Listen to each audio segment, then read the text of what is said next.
What's going on to all my Apple TV Plus fans out there, and welcome back to my channel, Movie Files. Elliot back again, breaking down a new series, a murder mystery comedy coming to Apple TV Plus by the name of Afterparty. Got a chance to check out the first 3 episodes early, and I'm really excited to let you all know what I thought about this and if you should give it a watch, all in this breakdown review. Before we get into it, make sure you're checking me out on all my other social media accounts. If you all are new, we are on the quest to 20,000 subscribers, so if you want to be a part of this community, make sure you're subscribed, you're hitting that notification bell, and as you all can see on the screen now, if you enjoyed this review and you like Apple TV Plus and you like this show so far, make sure you give this video a thumbs up, but also share this video to everyone you know that loves Apple TV Plus. And last but not least, once you've seen the first 3 episodes of Afterparty, what'd you think about it? Did you like the comedy? Do you like the characters? Are you intrigued by the murder mystery? Will you be watching this on a week-to-week basis? Let's talk about that in the comments below. So again, shout out to Apple TV Plus. If you all do not know, I have been an Apple TV Plus fan since day one, covering the morning show, C, Servant,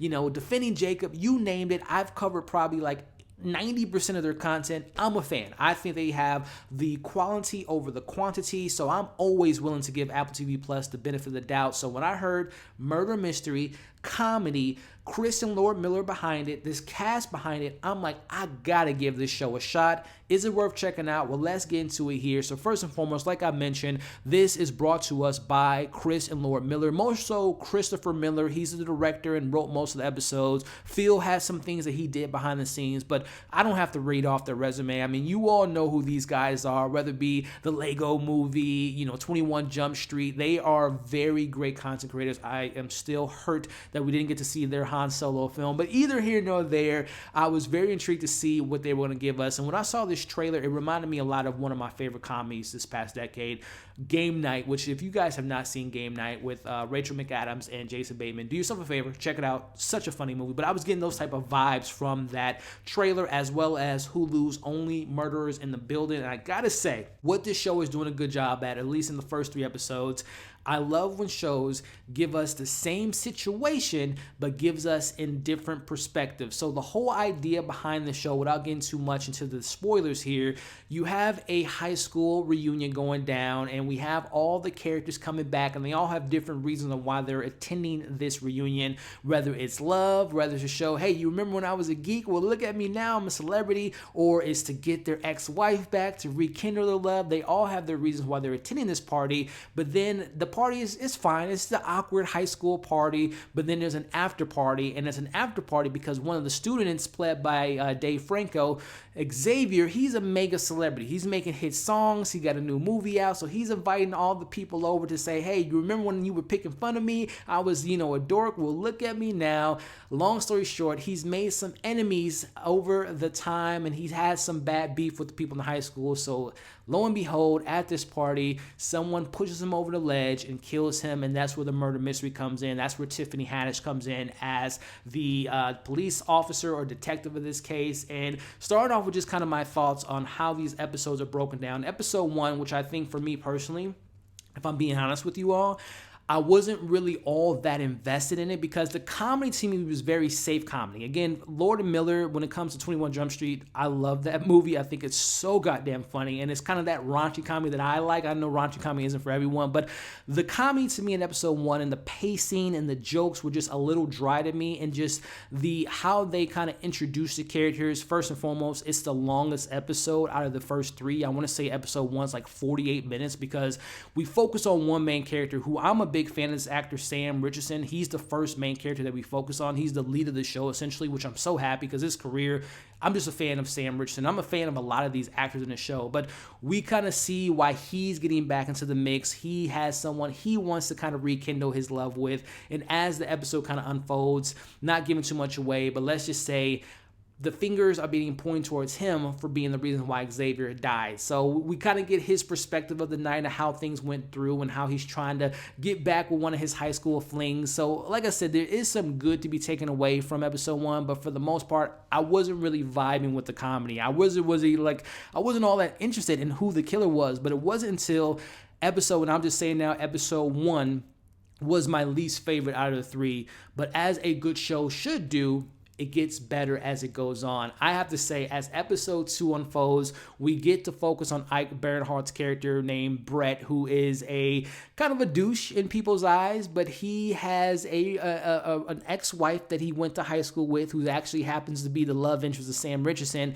He's going through a divorce, and he's, like I said, perceived as like the jerk, the asshole of the group. He's also like very Vin Diesel-ish. He's like very into cars and action stuff. So his episode was very unique. And what I like about this, speaking of unique, episode 2 was so different from episode 1 because it's coming from someone else's perspective. So it's more of like an action-heavy type of episode versus like the weird quirkiness that we get with that character with Sam Richardson. So episode 2 to me was like, oh, okay, we're getting not only different perspectives, but we're switching the genre up from one episode to the next. So episode 2 to me, which was a shorter episode, but more of a focus on action, a little bit of, mystery with a little bit of like fun moments. So episode 2 to me was much better than episode 1, to say the least. And I was like, okay, these characters are more interesting than what we got in episode 1 because it's from someone else's perspective. No disrespect to Zeke, I believe was Sam Richardson's character, but I was just like, this guy isn't my cup of tea. He's not all that interesting quite yet. So I like that they gave us someone that was a little bit more interested, someone that has a hatred towards Xavier, someone that wants to get back with his wife. So I was more interested and more invested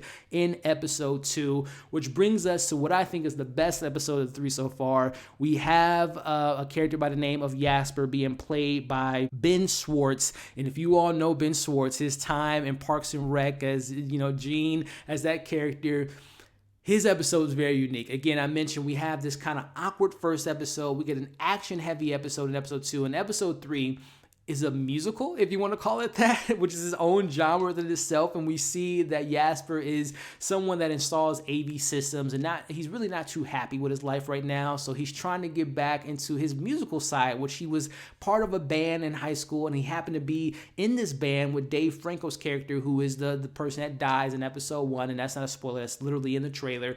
So he's trying to rekindle his relationship. He's trying to reinvigorate himself and get him back into music, and he's hoping to kind of rekindle his relationship with Xavier, but obviously Xavier dies, so it kind of puts him in a conundrum. But that episode was very funny because, again, it's a musical, it's a hip-hop kind of high school musical thing going on. So the first 3 episodes, again, was very unique because it got better as time went on, and I'm really excited to see the different genres that they play into. Again, awkward kind of high school comedy episode 1, action movie in episode 2, a high school musical in episode 3. So I can only imagine, because we're going to meet more of these characters. I didn't mention the other cast. Again, we have Tiffany Haddish, I'm a fan of Tiffany Haddish. Sometimes she doesn't really work for me. I like her when she's not being asked to just be goofy and silly and loud and obnoxious. I like when she's like when she kind of plays more reserved and she's just like pointing out the absurdity of the situation, which is very much so her character in this show so far. So I'm really excited to get more of her character and get her solo episode and see, is that more of a murder mystery episode? We have, Ilana Glazer, who I'm a fan of from her days in Broad City. I think episode 4 is going to focus more on her, and she's kind of like the crazy person of the group, so it might be more of like a thriller, psychological thriller episode. So it gets me excited, and that kind of brings me to my overall thoughts of this show. I have to say, I love how the show is giving us different perspectives, but more importantly, giving us different genres with each episode. That stuff is great. The comedy, I can go, some of the comedy doesn't work for me, but again, comedy is very subjective, but some of the comedy works, some of the comedy doesn't. But the one thing that I gotta say out of the 3 episodes that I'm not all that invested in, I don't find the murder mystery to be all that intriguing. I mentioned how Only Murders in the Building, one of my favorite shows last year, The White Lotus, Mare of Easttown, which wasn't a comedy, obviously, but it, was a murder mystery. I love a good murder mystery. And this show so far, the elements, the plot, the shaping of the murderer and kind of uncovering the mystery doesn't seem all that interesting in my personal opinion. I care more about the different genres and these interesting characters and their dynamics, more so I do of who the killer is, because the show so far doesn't seem to focus much on that element. So that is easily the weakest element of the show so far, is it's a murder mystery, but and again, I like that the comedy and the genre switching is working, but also I love murder mysteries, and I feel like the murder mystery is the weakest element of the show so far. So overall, I gotta say, Chris Miller, you know, the director and writer, this is his brainchild, is doing a good job of kind of bringing us these new genres, something fresh, something new. You know, Phil, his partner, is doing a good job behind the scenes. I think he wrote one of the episodes or later in the season. So I'm liking what I'm seeing.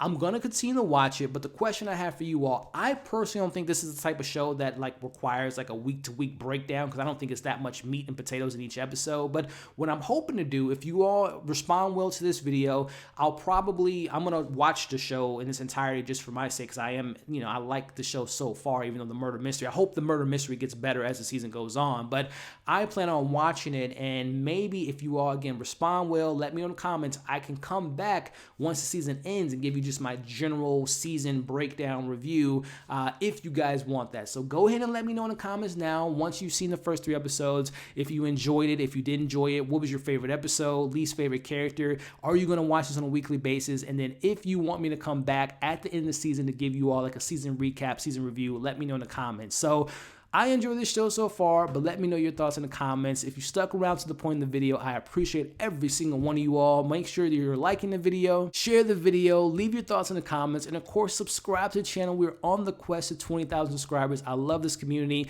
and I'm so happy we're continuing to grow this community. And I want you all to be a part of it if you haven't subscribed so far. Thank you for watching this review. Hope you're staying safe. As you can see on the screen now, subscribe to my channel, check out my other content, and we'll catch you on the next video.